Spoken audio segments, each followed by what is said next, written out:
Hi everyone, welcome back to Be Kind, Be Happy podcast. As always, we've got myself, Byron, and my good friend Lee. And for today's episode, we'll be talking about the three ingredients for having a happy life.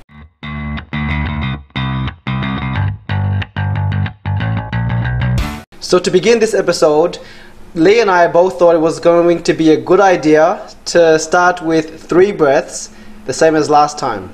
So, if we can all close our eyes together and take one long deep breath all the way in, fill up the lungs.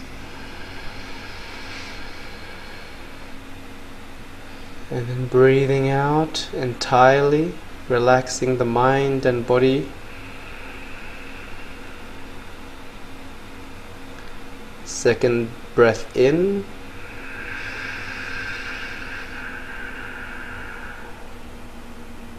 And out, all the way out. One last breath in.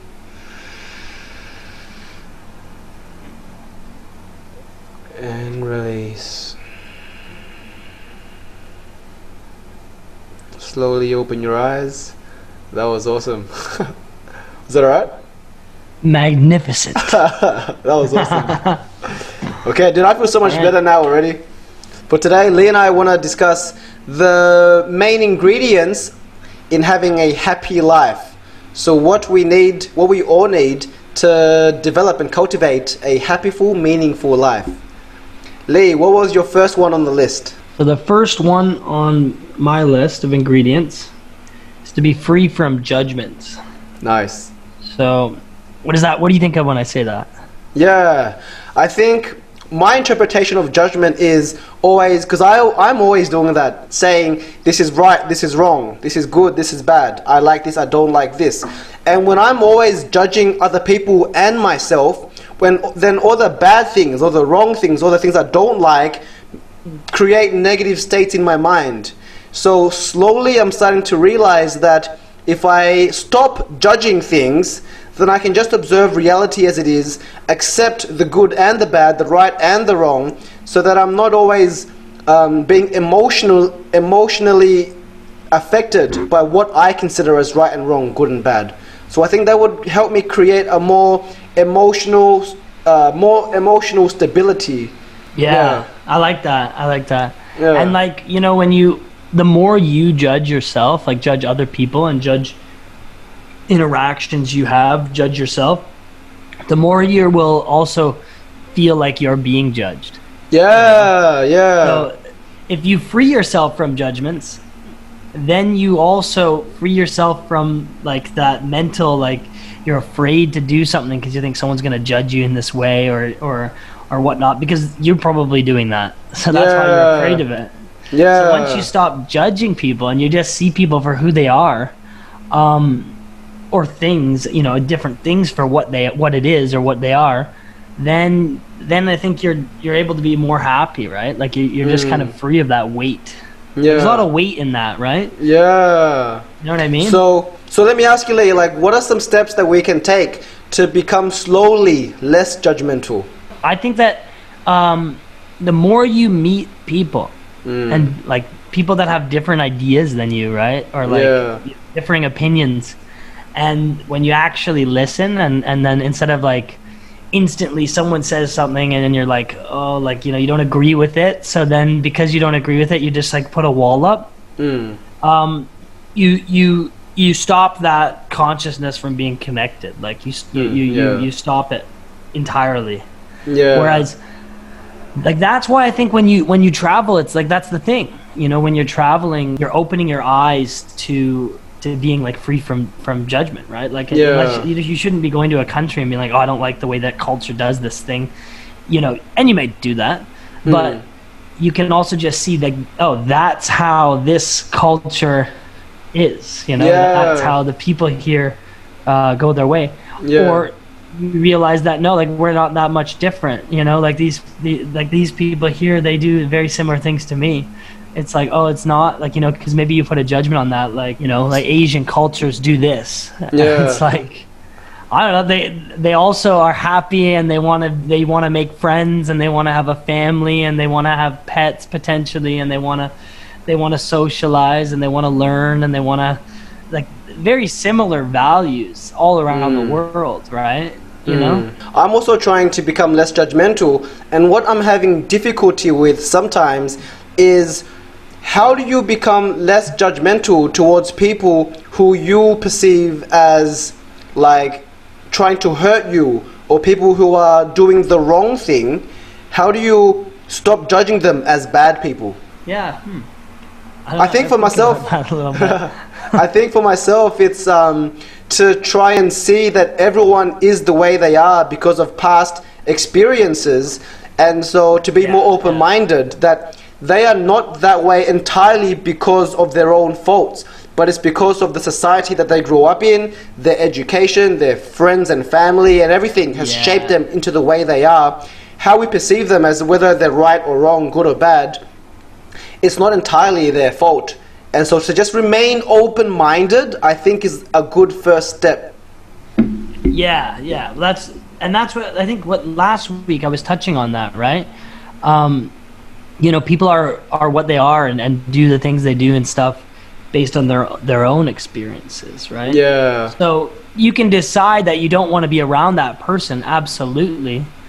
That's like that. You know, that might be a really good thing. You know. Yeah. Create a physical barrier, but you can also, if you really do know the person already or whatever, then you can see if there's a way you can kind of tap into their mind and communicate with them and understand why is it that you're saying the things they're saying, or why do you not care about a certain situation, like you know, because you know, from my perspective, you should absolutely care about this or that or what, you know. And then you might learn something, you know, like, and then you might connect deeper with that person, and then ultimately, I think that will lead to growth for the both of you, right? But I just think, free from judgments. You know, people don't necessarily also do things to affect you personally, like, so, you know, it's part of that is like not taking things as personally as you might do. Like, for me, I seem to always in the past take things very personally. When it's, you know, that's just that's a reactionary response that's unnecessary for my own growth. Right? I had to free myself of that. Lee, like, I think I used to take things very personally as well, until I started to realize that everyone is fighting their own battles and no one lives a perfect life. And so everyone is just dealing with their own troubles the best they can, but sometimes it just rubs off on other people. And once I stopped taking things personally, realizing that everyone has their own struggles, it's not about me, it's about them, I started to be more open-minded, more forgiving, more empathetic. And that helped me become less judgmental. And that's why it's very, very, very, very important to be kind. Right? Nice. You know, don't judge and just be kind. So, so the first point has already evolved to free from judgments. Hashtag be kind. My first one, I think, which is so important to me because it's helped me so much in my life, is to incorporate a meditation practice, or at least mindfulness practice. Because with meditation, it really helps us have more clarity in our minds in terms of what we think and feel and what we want. And with the clarity, we can be more effective in life and be in more control of our emotions. It doesn't have to be like a very intensive meditation practice, like an hour every day. Even something like 5 or 10 minutes every morning, or just when we're sitting on the bus, or when we're waiting for public transport, when we're on the toilet, whatever it is. If we just take a moment for self-reflection, a moment to just go within, go into our minds, as opposed to always being on our phone or looking outside, just delving into our mind, and just developing more mindfulness of ourselves, then that's enough to be labeled as a meditation practice, I think. What are do you do guided meditations? For the longest time, I just did breath, like counting the breath, or even just breathing meditation. Because honestly, like, and I find that whenever I meditate on the breath, then in everyday life, whenever I feel that I am getting anxious, when anxiety kicks in, when something negative kicks in, I immediately, instinctively go back to my breath. And every time I breathe, I bring so much comfort into the mind and body, because when I breathe, I'm relaxed. When I'm breathing in meditation, every time I breathe out, it is so relaxing on the body, because I'm just letting go of the body. And then the mind is always going to be more relaxed as well and more calm. It's not like I intentionally brought meditation into everyday practice, but it just happened that I'm always reacting or responding to life with breathing. And whenever I go back to my breath, I'm mindful again, I'm conscious again, and I'm in a relaxed state. And that's automatically triggered when something negative happens. When I can sense unease, when I can sense anxiety, it's so instinctive for me to just return to my breath, because that's my source of comfort. And by doing that, I feel like I can naturally navigate through life more peacefully and more skillfully. So it's your unconscious response now. You've created it, like you've been so conscious about it that now it's like your unconscious kind of like healing response, right? Yeah. And it really helps when you enjoy breathing.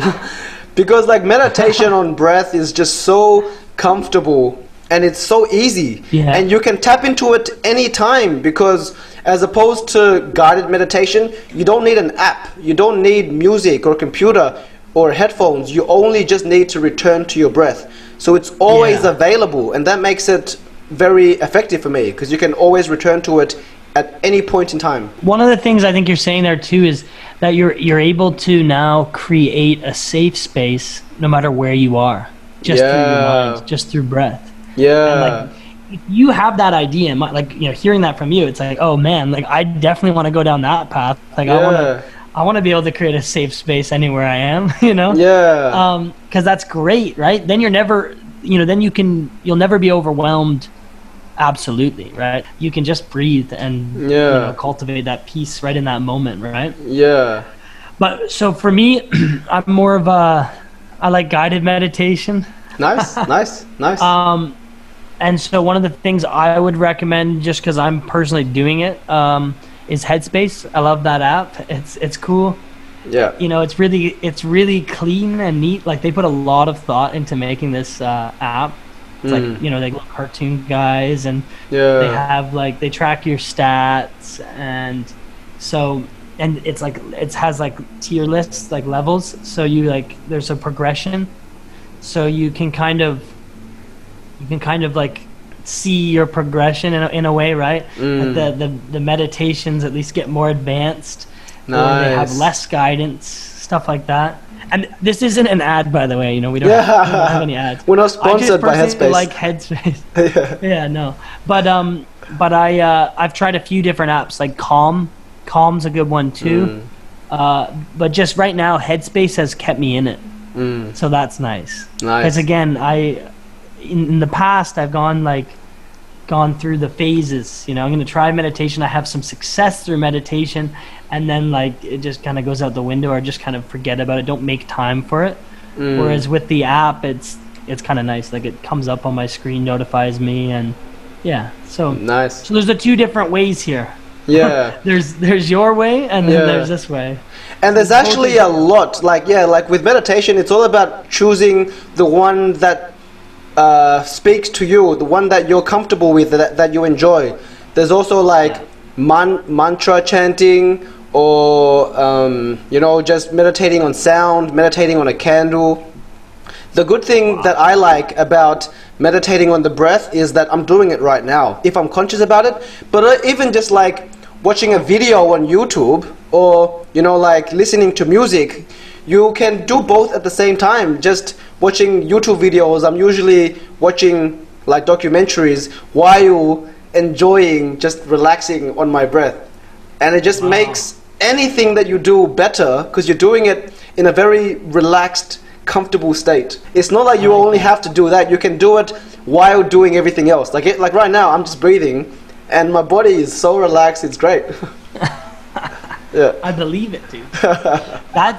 That's important, eh? Because you know, when we started this, and I was like super nervous and stuff. Like, I honestly think if we did those 3 breaths at the beginning, it might have helped me a little bit.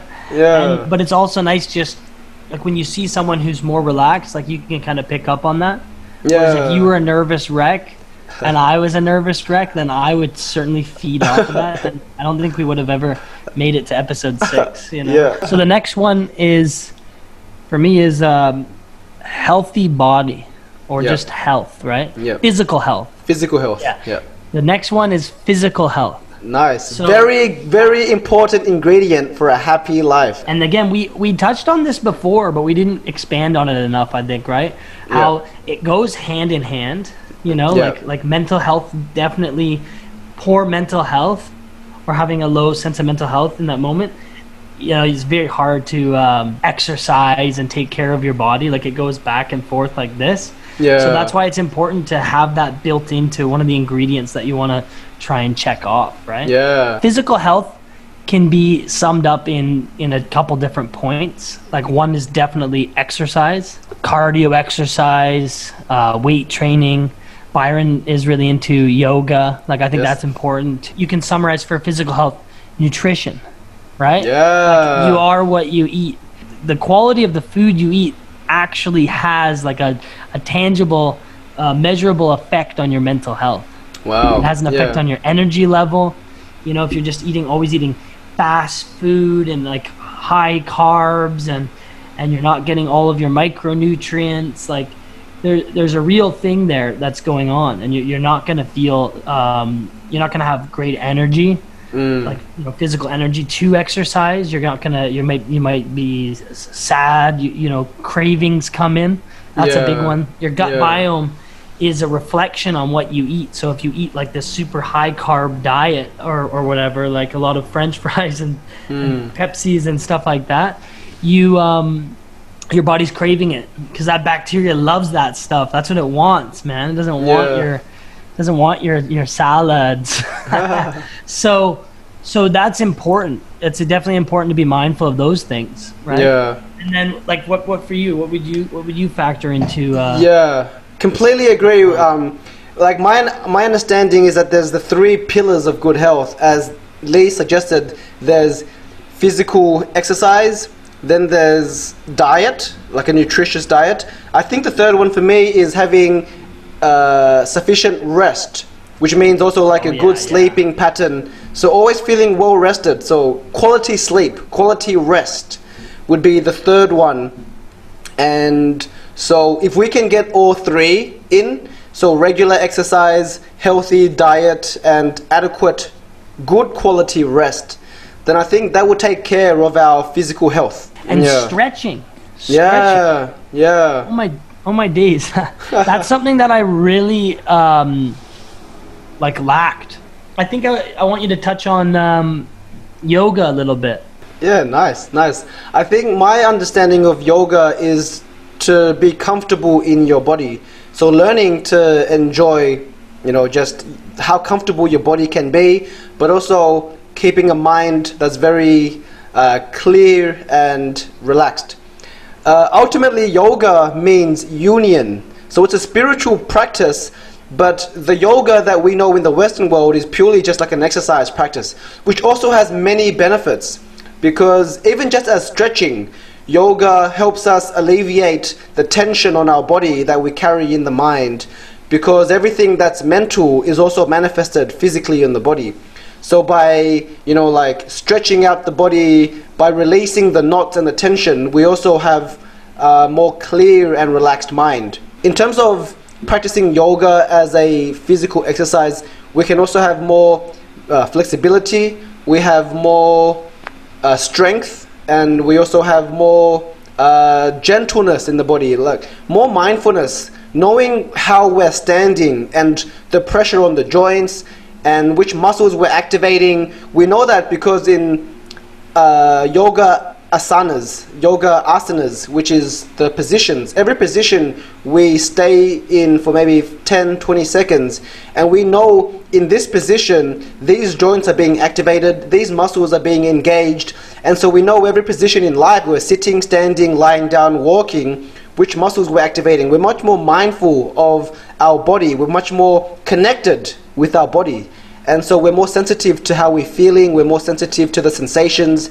And so yeah, we're definitely much more grounded mentally and physically. We're combining the mind and the body together. So yoga is like it flows from physical health to meditation. Yeah. As well.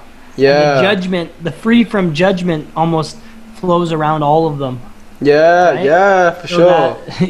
With yoga, it's not just about the position, because it's about your position, but also your breathing and also your eyes. So your eyes should be fixed in one point to maintain the concentration of the mind so that the mind isn't always drifting. By the way, the mind is connected to the eyes. So when you're meditating, and if the eyes are flickering, the mind is not settled. Once the eyes are still, then the mind is settled. So with yoga, we also have to keep mindfulness that the eyes are not darting around. They're always fixed on a certain point, usually the middle finger. Oh, I like that. So yeah, yoga is about the position of the body, also the breathing, and also the eye gaze. How long have you been doing yoga for? I'd say I've been doing it like on and off for a very long time, but I got very serious about it towards the end of last year. I went to India to get my teacher training certification, and that's where I really learned about yoga. Yeah. I love that. Yeah. I feel like that's the beauty of you. Like that's how, like to me, that's how I love you so much. It's like, if I just like, oh yeah, you're into yoga. What have you done in yoga? You're like, well, I was in India and I did my certification here. I love that, dude. I love it. And and it doesn't necessarily mean that you're better at yoga than anyone else, but it's just like powerful stuff. Like you go to the root of a lot of things. I love that. Yeah, yeah. It's funny because in India, they don't even see yoga as a external exercise, because so many of them study it at school, and you know, like it's so incorporated into their lives that yoga for them is much more incorporated in lifestyle. It's like a lifestyle choice. It's so spiritual and it's so ingrained in their lifestyle that it's not merely seen as exercise, which it is sometimes in Western world. Yeah, yeah. So have you seen physical gains from yoga? Yeah. Oh, dude, like I'm always stretching throughout the day. Like at night when I'm reading or on my phone, I'm always stretching some part of my body, and I'm much more flexible than I was like a year ago. But I can see that I'm much more comfortable. You know, like when I'm sitting, I'm always trying to sit upright, and there's a lot good alignment in the back. There's just very comfortable, much more flexibility, and that leads to a lot more comfort. You know. You have like perfect posture too, that some people might not know from listening to the audio. But one of my first observations of you is this guy sits with such great posture. Byron was sat in a desk like to the left of me, like a row in front of me in our office, and he just sits there like back straight, shoulders like nice and firm, and it's like I get it. And that's the thing. That's how you know a guy's not faking it, when that's like it's, you know, that's what it is. Like he just has perfect posture always, even when he walks. It's like, what? But you're not conscious of it, or are you conscious of it? Like, do you think when you're walking, like I'm gonna walk with my back straight, or does it just happen naturally now? It happens naturally until I'm tired, because it does get tiring when you're like. Because when I was a monk, we had to practice the entire 2 years without leaning anywhere. We call it half sitting, because we're always just sitting on half the chair, and so we're not leaning on anything. And so I was very used to that. So that leaning now is so comfortable that I wasn't used to it. I remember sitting on a bus during like my monastic training, where I was leaning against the back of the seat of the bus, and it was the first time I'd done that for like a year and a half, and it was so comfortable that it was honestly like, it was unworldly. Just having that backrest, resting the back was so comfortable, because I didn't have that for such a long time. Once it gets tiring, that's when I have to be more conscious of my posture. I'll start to slouch, or I'll start to, you know, be more fidgety. But when I'm not tired, I think it's more comfortable to sit with, you know, like a good posture. Let's try and summarize a little bit. Okay. Right? Okay. So, free from judgments. Yes. Right? So, what did we talk about there? So I think being free from judgment to me would be being more open-minded and realizing that everyone is where they are because of the past experiences, and so to not be so judgmental about what someone's doing, if they're doing what we think is right and wrong, good and bad, just to be more open-minded so that we can maintain a level of emotional stability as opposed to just being affected by what we perceive as wrong, as bad, as what we don't like, which is usually the case. Yeah. And again, this is a process, right? Like you're going to judge. If you've judged, everyone judges. So you can't just say, I'm not going to judge people. You have to start catching yourself judging. Judging yourself and judging people. And then saying, okay, but let's try not to do that. Okay, let's try to get that. And then you'll also start catching, like for me, I'm at the stage where I'm starting to catch myself, but I'm also catching other people judging. And then it's like, oh, you know, I get what that's happening there. And you start understanding things a little bit differently when you get there. Next component was meditation. Healthy meditation practice. Yes. I think for me, this one strikes home more than anything because I feel like life is meditation. I mean, like, we sit in meditation, but then we want to try and bring that into every single moment of life to always maintain mindful of our surrounding environment, of our inner world, and to just always be mindful of what's happening, you know, that's meditation. So whenever I find myself being unconscious, then I just quickly, slowly, gently go back to my breath.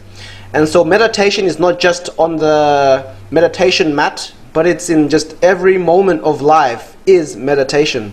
So the third one being physical health, I think would strike home very close to Lee and I because we're both certified personal trainers. So we learnt about the importance of physical health and its impact on, you know, like our mental health and how effective and joyful we can live life. And yours expired now, by the way. Same. Very expired. But that's part of the process, right? It's part of the process. You know. So to recap on what are the three aspects of physical health for me would be regular exercise, nutritious diet, and good quality rest. Yeah, and stretching and posture. That's the two takeaways that I have. And that's something I think I wrote it down, and I think I'm gonna try and focus on that this week. To take it to the final segment here. This week has been really interesting for me. Like I had a handful of people that I wasn't necessarily really good friends with in the past, just kind of acquaintances or knew them and went to school with them, stuff like that. But a number of people have reached out in the last week, which is really quite nice. Like it was beautiful to see, and it really made me happy because I think over the first couple weeks, I was spending a lot of energy just trying to get my message out there, like actually record it. And then once I did record it, then I was starting to feel a little bit insecure about it because it's a new level of vulnerability. You know, speaking with an open heart and open mind in a podcast and then releasing it because you know people are going to judge or whatever. And then I was judging myself, re-listening to it, looking at myself on the video, and then I was spending time, you know, sending it to people. Sending it to people. Maybe because I wanted them to watch it and then tell me that they liked it, so then I'd be like, okay, I feel good. But also because I knew they would probably watch it and appreciate it and give good advice or feedback on it. But get organic responses. For me, that was like a new feeling I've never had before. So that was beautiful. Like I'm still buzzing about it. And I can just think about that and be like, okay, like I'm gonna keep going now because it's a little reminder, you know, a little reminder to keep going. Nice. I think for me, it's like we get good feedback from our friends and family, and like other people who watch our videos or listen to the podcast, but I think more importantly are the critical or the constructive criticisms, because that's how we learn and that's how we can improve our podcast. The compliments are great, we love it, keep them coming, but they don't help us grow and improve as much as the criticism and the feedback does. Yeah. So if anyone's watching here and you have any thoughts that you'd like to share with us or let us know what you think, please comment below or reach out to us, because we want to make this as engaging as possible, and we truly do care about what our viewers and listeners have to say and think about our podcast. So please be expressive and let us know what you think and feel. Yeah, absolutely. All right, thanks everyone. All right, so see you next week, and thanks for watching up until now. Bye everyone.